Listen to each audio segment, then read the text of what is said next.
क्या आपको पूरा यकीन है कि इस ठिठुरती ठंड में भी आपके जिस्म में सिर्फ आपकी ही आत्मा बसी है, या फिर कोई और भी है जो उस अंधेरे बर्फ सी ठंडी रात के कोने में चुपचाप बैठा आपकी हर हरकत को जमा देने वाली नजरों से देख रहा है?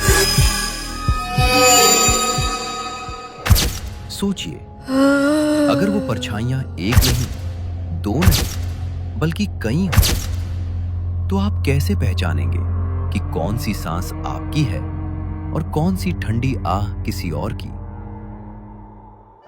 कहते हैं ऐसे छलावे सिर्फ सर्दियों की उस आखिरी खामोशी में जागते हैं, जब ठंड हड्डियों तक उतर जाती है और इंसान की रूह भी कांप उठती है।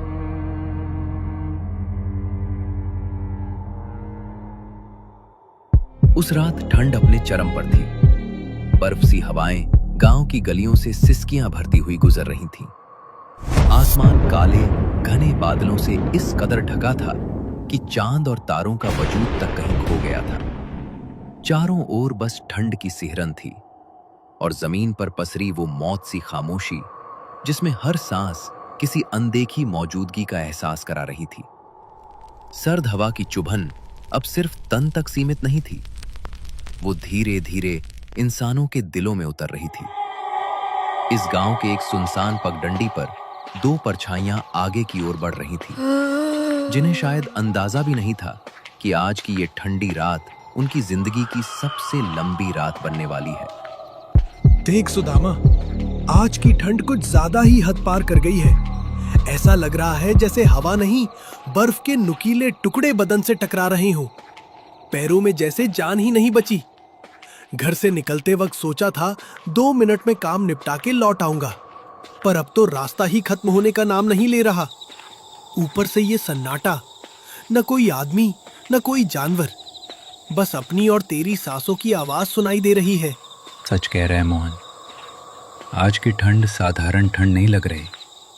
मुझे तो ऐसा महसूस हो रहा है जैसे ये हवाएं सिर्फ शरीर को नहीं, अंदर तक जमाने आई हों। उंगलियां सुन्न पड़ गई हैं, घुटनों में दर्द अलग।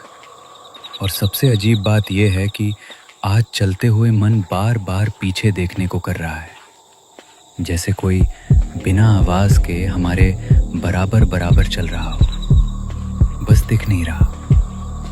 कहते हैं कुछ एहसास आंखों से नहीं दिखते, वो सीधे दिल पर वार करते हैं। सुदामा जिस डर को महसूस कर रहा था वो सिर्फ ठंड का नहीं था, वो किसी अनदेखी मौजूदगी की ठंडी आह थी जो सुदामा को हल्की हल्की महसूस हो रही थी। अरे सुदामा, तेरी ये बातें सुनकर ही दिल बैठा जा रहा है। वैसे ही रात का ऐसा अंधेरा कि 5 हाथ दूर कुछ दिखाई नहीं देता। ऊपर से कोहरा, ऐसा लगता है जैसे रास्ता भी हमें निगल लेने को तैयार खड़ा है। दिन में यही पगडंडी कितनी सीधी लगती है, पर रात में यही रास्ता टेढ़ा होकर डराने लगता है। मुझे तो आज अपने कदमों की आवाज भी पराई सी लग रही है। मोहन, तू माने या ना माने, पर सर्द रातों में सिर्फ ठंड नहीं होती। मेरे बाबा कहा करते थे कि जब ठंड बहुत ज्यादा पड़ती है तब उन लोगों की रूहें जाग उठती हैं जिनकी मौत ठंड में हुई हो। वो अपने जैसी ठंड ढूंढती फिरती हैं। आज का मौसम कुछ वैसा ही लग रहा है। अरे यार, तू तो शुरू से ही ऐसी बातों में यकीन करता रहा है। दिन में तो कहता है आदमी से ज्यादा कुछ नहीं, और रात होते ही भूत प्रेत साया छलावा सब याद आने लगता है तेरे को। कहीं तेरा दिमाग ठंड की वजह से खराब तो नहीं हो गया है? मुझे लगता है उसी का असर है। ठंड का असर होता तो दिल इतना भारी क्यों होता मोहन? देख, परंतु मैं मजाक नहीं कर रहा।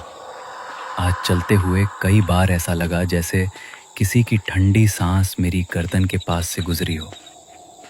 मुझे ऐसा लगा जैसे कोई बहुत पुराने दर्द को लेकर हमारे पास से गुजर रहा हो। और सच बताऊं, जब से हम इस रास्ते पर आए हैं, मुझे अंदर ही अंदर एक अजीब सा डर सताए जा रहा है। ये रास्ता, सामने देख, वही टूटा फूटा घर आ गया। पता नहीं क्यों हर बार इसे देखकर मन में अजीब सी बेचैनी भर जाती है। दिन में भी ये घर अच्छा नहीं लगता और रात में तो जैसे ये अंधेरे को अपनी गोद में समेट लेता है। इसी के पास से गुजरते हुए सबसे ज्यादा ठंड लगती है। सालों से वीरान पड़ा ये घर आज भी वैसा ही था। टूटी खिड़कियां, जमी हुई खामोशी और उन दीवारों में कैद वो चीखें जिन्हें कभी किसी ने सुना ही नहीं। हाँ मोहन, यही वो घर है जहां सालों पहले पूरा का पूरा परिवार ठंड की भेंट चढ़ गया था। लोग कहते हैं कि उस साल ऐसी कड़कड़ाती ठंड पड़ी थी कि लकड़ियां जलाने पर भी आग में गर्मी नहीं थी। घर में अनाज खत्म हो गया। बाहर निकलना मौत को दावत देना था। माँ बाप बच्चों को सीने से लगाए बैठे रहे और रात गुजरते गुजरते सबकी सांसें एक एक करके रुकती चली गईं। उस रात सिर्फ एक परिवार नहीं मरा था। उस घर में भरोसा, बचपन और ममता भी जमकर पत्थर बन चुके थे। पर सुदामा, मौत तो ठंड से हुई होगी, उसमें छलावा कहां से आ गया? गांव में तो ये भी कहा जाता है कि उस रात किसी ने खिड़की के बाहर से उन्हें आवाजें दी थी। कोई उन्हें बाहर बुला रहा था, जैसे कोई जानता हो कि ठंड के बाहर वो जिंदा नहीं बचेंगे, फिर भी उन्हें खींच रहा हो। कहते हैं कुछ आवाजें कानों से नहीं, सीधे रूह तक पहुंचती हैं, और जब रूह कांप जाए तब समझ लेना छलावा बहुत पास आ चुका होता है। ऐसा ही उन दोनों के साथ अब हो रहा था। यही तो बात है मोहन। लोग कहते हैं कि उस रात बाहर कोई जिंदा नहीं था, फिर भी आवाजें आ रही थीं। बच्चों की रोने की आवाज, किसी औरत की कराह और कभी कभी हंसी भी। सुबह जब गांव वाले दरवाजा तोड़कर अंदर घुसे थे तो सब ऐसे पड़े थे जैसे नींद में हों, पर उनके चेहरों पर डर जमा हुआ था। और आज वही खिड़की फिर से खुली पड़ी है। सालों से कोई उस घर में नहीं घुसा, फिर भी ऐसा लग रहा है जैसे कोई आज भी अंदर बैठा हो और बाहर देख रहा हो। मेरे बदन में ठंड से ज्यादा डर उतर रहा है सुदामा। उस घर की खिड़की खुली थी, लेकिन हवा से नहीं, जैसे किसी ने अंदर से उसे धीरे से खोला हो और अब वो किसी के आने का इंतजार कर रही हो। मोहन, यही तो छलावा होता है। कहते हैं जिनकी मौत बहुत बेबसी में होती है, उनकी आत्मा उस जगह से बंध जाती है। वो बाहर नहीं निकल पाती, बस घूमती रहती है, ठंडी हवाओं के साथ, टूटी दीवारों के बीच, उन खिड़कियों के पास जहां से उन्होंने आखिरी बार दुनिया देखी थी। आज की रात भी वैसी ही लग रही है। मुझे बहुत डर लग रहा है। तू सब चल यहाँ से जल्दी मोहन। जो भी हो सुदामा, मुझे इस घर के पास खड़े होकर एक पल भी रुकना ठीक नहीं लग रहा। मेरा दिल कह रहा है कि जितनी जल्दी हो सके यहां से निकल जाएं। ठंड से लड़ लेना आसान है, पर अगर सच में इस घर से कुछ हमारे साथ लग गया तो फिर भगवान ही मालिक है। हम दोनों को लेने के तो देने पड़ जाएंगे। तभी अचानक तेज हवाओं का झोंका अचानक से उमड़ पड़ा और जोर जोर से बच्चे की रोने की आवाज और कुछ अजीब सी आवाज आने लगी। उस टूटी दीवारों के भीतर कोई अब भी जाग रहा था, कोई अब भी अपनी मां को पुकार रहा था। और मोहन सुदामा समझ चुके थे कि ये रात अब सिर्फ ठंड की नहीं रही। इधर गांव के बाहर उस टूटे हुए घर के पास मोहन और सुदामा ठिठुरती ठंड और अनदेखी परछाइयों के बीच फंसे हुए थे। और उधर उसी गांव के बीचों बीच एक पुरानी चौपाल पर 4 परछाइयां अलाव के इर्द गिर्द बैठी थीं, जिन्हें अभी तक ये भी नहीं पता था कि जिस कहानी को वो सालों से किस्सा समझते आए हैं, वो उसी रात हकीकत बनकर उनके दरवाजे पर दस्तक देने वाली है। लेकिन मिट्टी की चौपाल के बीचों बीच ईंटों का छोटा सा घेरा बनाकर आग जलाई गई थी। आग की लौ ठंडी हवा के बीच कांप कांप कर ऊपर उठ रही थी और उसके चारों ओर बैठी चारों परछाइयां अपनी ठंडी हथेलियों पर उस कमजोर सी गर्मी को बांटने की कोशिश कर रही थी। अरे राम राम, क्या जमाना आ गया है रे। पहले की ठंड भी ठंड थी पर दिल में हिम्मत थी। अब ठंड शरीर से ज्यादा मन में लगती है। हड्डियां तो वैसे ही पुरानी हो गई हैं, ऊपर से ये सन्नाटा, ये रात। कसम से आज तो ऐसे लग रहा है जैसे पूरा गांव सोया नहीं, किसी चीज से दुबका हुआ है। काका, ठंड तो हर साल पड़ती है, पर मानना पड़ेगा इस बार कुछ ज्यादा ही जालिम हो रखी है। आज खेत से लौटते वक्त रास्ते भर ऐसा लग रहा था जैसे हवा नहीं, कोई छाया साथ साथ चल रही हो। पीछे मुड़कर देखूं तो कोई नहीं, आगे बढ़ूं तो ऐसा लगता है कोई पीछे पीछे चल रहा है। बेटा, ये ठंड सिर्फ मौसम वाली ठंड नहीं है हो, ये बरसों से जमा हुआ डर है जो हर सर्दी में लौट आता है। जब जब जाड़ा अपने पूरे जोर पर आता है, कुछ पुरानी बातें भी छाती के अंदर से सिर उठाने लगती हैं। बुजुर्गों की बातों में अक्सर मौसम से ज्यादा जिंदगी छुपी होती है। हरिराम काका और लच्छू दादा दोनों का शरीर भले ही अब कमजोर हो चला था, पर उनके सीने में दबी यादें अभी भी जिंदा थीं। आग की लपटें उनकी आंखों में झिलमिलाती तो ऐसा लगता जैसे अतीत की परछाइयां उनकी पुतलियों में फिर से चलने लगी हों। दादा, तुम लोग तो हर बात में कहानियां ढूंढ लेते हो। कभी कहते हो पेड़ के पीछे चुड़ैल खड़ी थी, कभी कहते हो तालाब के पास किसी की परछाई दिखी। अब ये ठंड भी डर की देन हो गई। अरे ओ रविया, जिस उम्र में तूने मोबाइल पकड़ा, उससे पहले हमने इस गांव की अंधेरी गलियों को पकड़ा है। तूने तो दिन के उजाले की दुनिया देखी है, हमने रातों की चीखें भी सुनी हैं। कुछ चीजें आंखों से नहीं, चोट से समझ आती हैं। छोड़ ना लच्छू, जवान खून है, इसे क्या पता कि ठंड भी कभी कभी इंसान की आखिरी सांस बन जाती है। अब चारों में सबसे कम बोलने वाला दरअसल सबसे ज्यादा सुन रहा था। शाम की आंखें आग पर नहीं, आग में झलकती किसी परछाई पर टिकी थीं।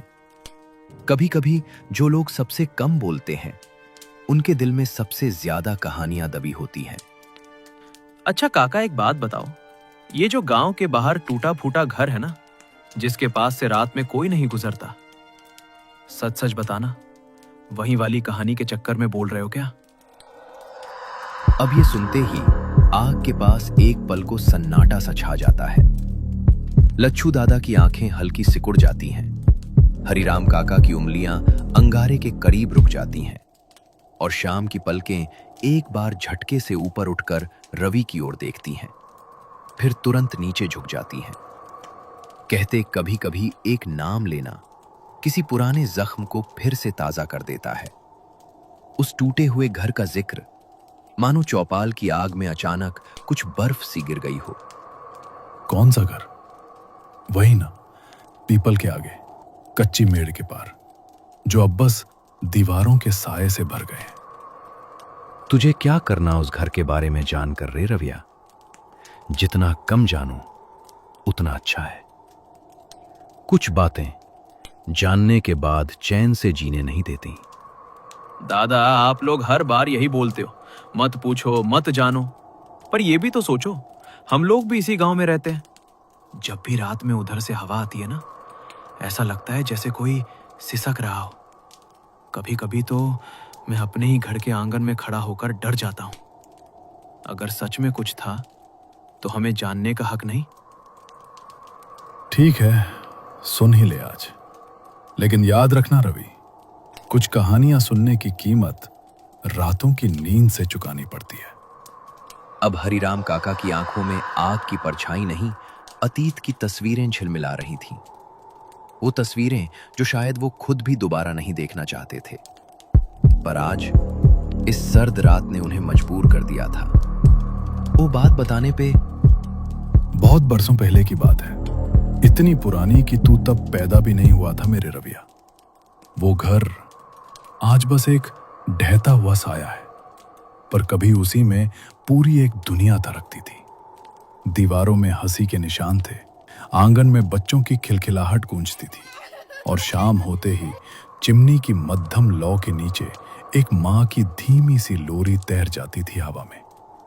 घर छोटा था, पर उसमें रहने वालों के दिल आसमान जितने बड़े थे। टूटी छत के नीचे भी सपने सुरक्षित रहते थे। उस घर में एक आदमी रहता था, रामसरण, जिसके हाथों की लकीरों में आराम नहीं, सिर्फ मेहनत बसती थी। उसकी औरत गीता, जिसकी आंखों में थकान तो थी, पर शिकायत कभी नहीं। ममता उसके पल्लू में बंधी रहती थी, और धैर्य उसकी सांसों में। दो नन्ही सी जानें थी उस घर में, एक बेटा गीता की उम्मीद, एक बेटी रामसरण की जान।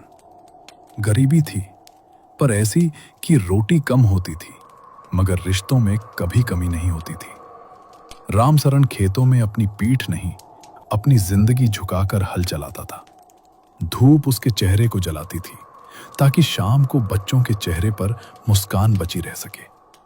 गीता चूल्हे पर हर रोटी के साथ अपना हिस्सा भी सेंक देती थी। पहले बच्चों को खिलाती थी, फिर अगर कुछ बच गया तो उसी में अपनी भूख चुपचाप डुबो लेती थी।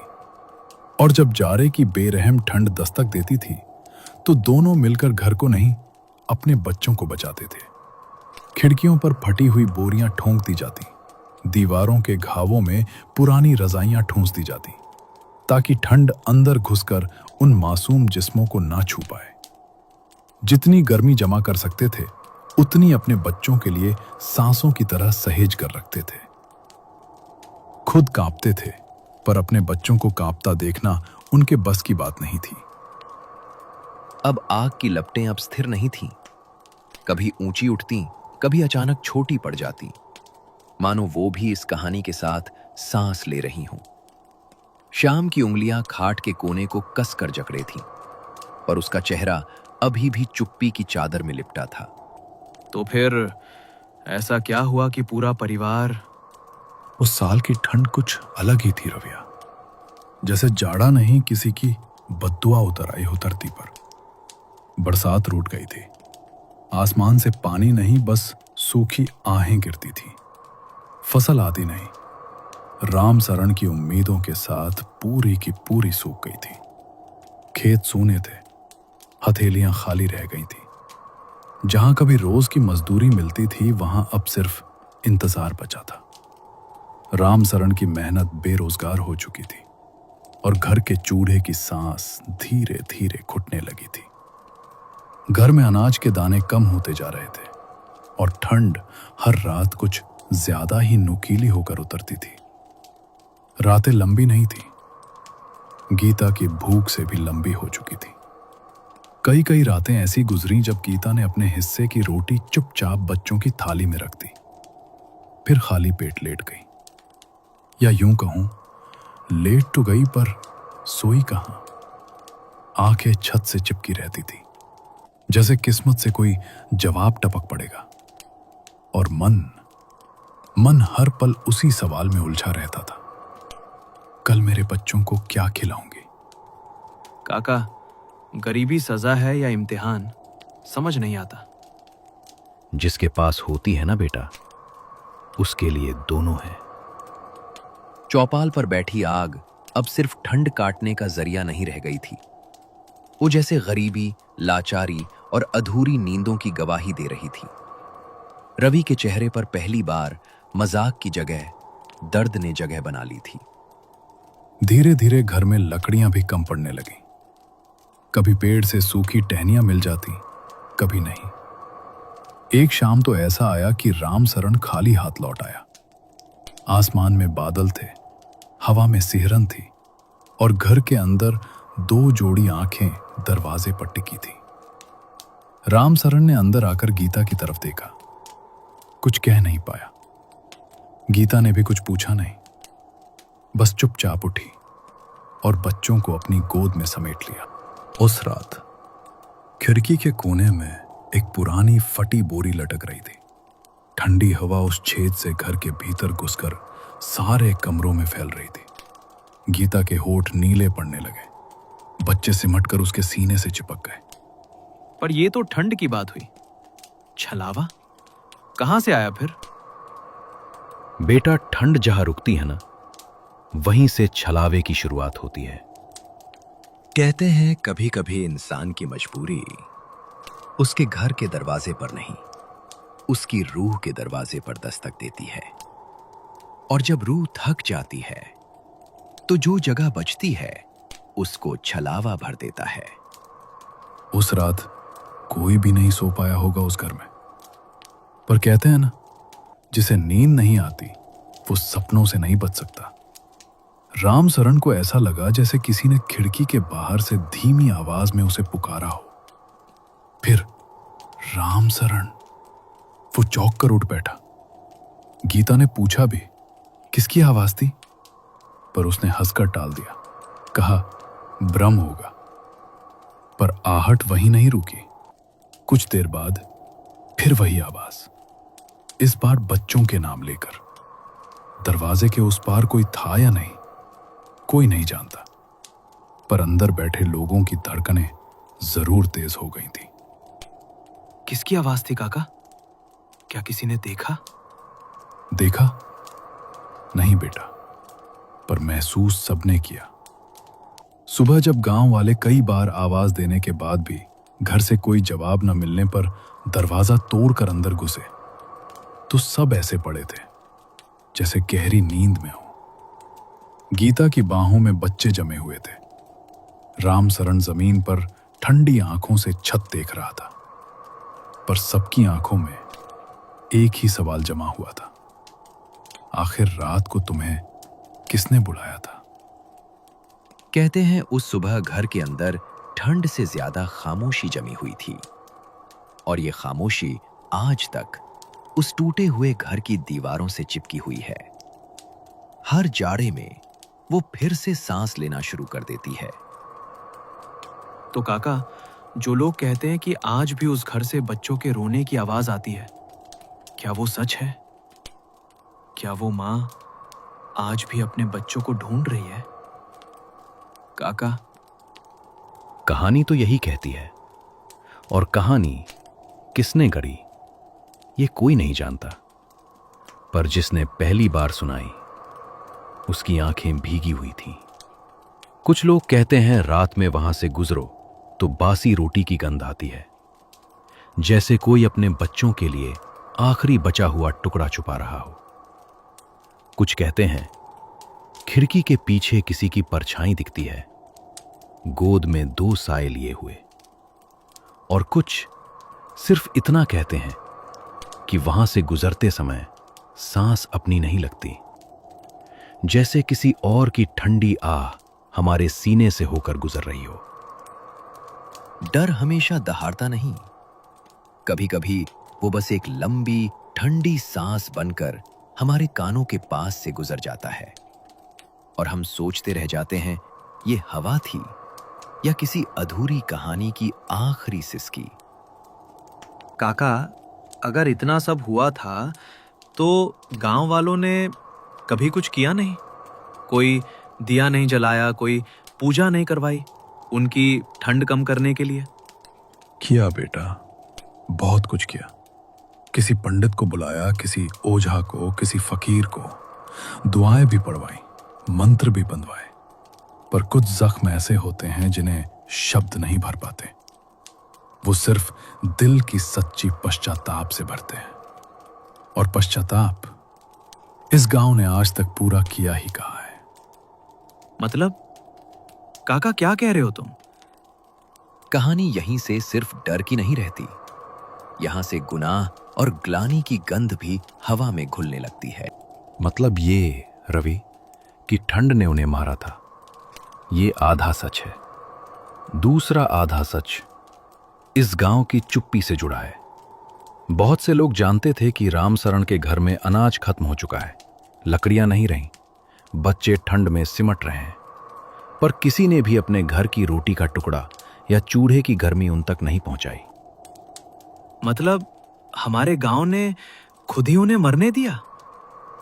हाँ रविया, कुछ गुनाह चाकू से नहीं होते बेटा, कुछ गुनाह न करने से होते हैं। हमने उन्हें बचाने के लिए जो कर सकते थे वो नहीं किया, और फिर एक दिन हमने सुना ठंड से पूरा परिवार मर गया। कभी कभी ठंड सिर्फ मौसम नहीं, इंसानों की संवेदनहीनता का नाम भी होती है। और शायद इसीलिए उस टूटे हुए घर में आज तक गर्मी नहीं लौटी। दादा, अगर उस घर की ठंड हमारी वजह से भी है, तो क्या आज भी हम कुछ कर सकते हैं उसकी ठंड कम करने के लिए? ये सुनते ही लच्छू दादा की नजरें धीरे धीरे शाम पर टिक जाती हैं। हरिराम काका भी एक पल को शाम की तरफ देखते हैं, फिर नजरें चुरा लेते हैं। अब वो चौथा आदमी जो अब तक चुप था, शायद इस पूरी कहानी की सबसे अहम कड़ी था। उसकी आंखों में सिर्फ डर नहीं था, कुछ और भी था, जैसे कोई बोझ, कोई छुपा हुआ रहस्य जो कभी ना कभी जुबान तक आकर फूट पड़ने वाला हो। कभी ना कभी कुछ ना कुछ करना ही पड़ेगा रवि, क्योंकि जो ठंड हमारी रूहों पर चढ़ गई है ना, वो सिर्फ रजाइयों से नहीं जाएगी।